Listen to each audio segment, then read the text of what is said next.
ఇది ఇన్నాళ్ల సిద్ధాంత కూటమి కాదని అంటున్నారు. నదులన్నీ చివరికి సముద్రంలో కలిసినట్టే సిద్ధాంతాలన్నీ కూడా శాంతి సముద్రంలో కలవాల్సిందేనని విశ్లేషకులు వ్యాఖ్యానిస్తున్నారు.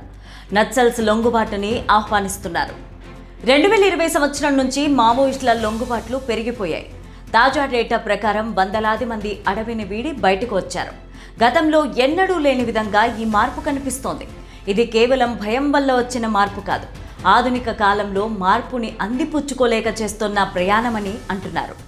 ఒకవైపు లొంగుబాట్లు పెరుగుతున్నా పోలీసుల అరెస్టులు మాత్రం తగ్గడం లేదు. సంఖ్యల చప్పుడు ఇంకా వినిపిస్తూనే ఉంది. అరెస్టుల సంఖ్య స్థిరంగా కొనసాగుతోంది. చట్టం తన పని తాను చేసుకుపోతోంది. నెట్వర్క్లను ఛేదించే క్రమంలో ఎంతో మంది పట్టుబడుతున్నారు.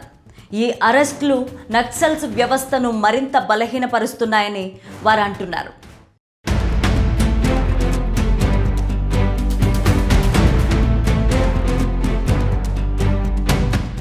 అంతేకాదు, ప్రభుత్వం కల్పిస్తున్న అవకాశాలు మావోయిస్టులో కొత్త ఆశలు రేకెత్తిస్తున్నాయి. హింస వల్ల మిగిలేది కన్నీరు మాత్రమేనని వారికి అర్థమైంది. అందుకే 2020 తర్వాత ఒక కొత్త శకం మొదలైంది. ఇది కేవలం గణాంకాల పెరుగుదల కాదు, అడవిలో దారి తప్పిన బిడ్డలు మళ్ళీ తమ సొంత గూటికి చేరుతున్న దృశ్యం.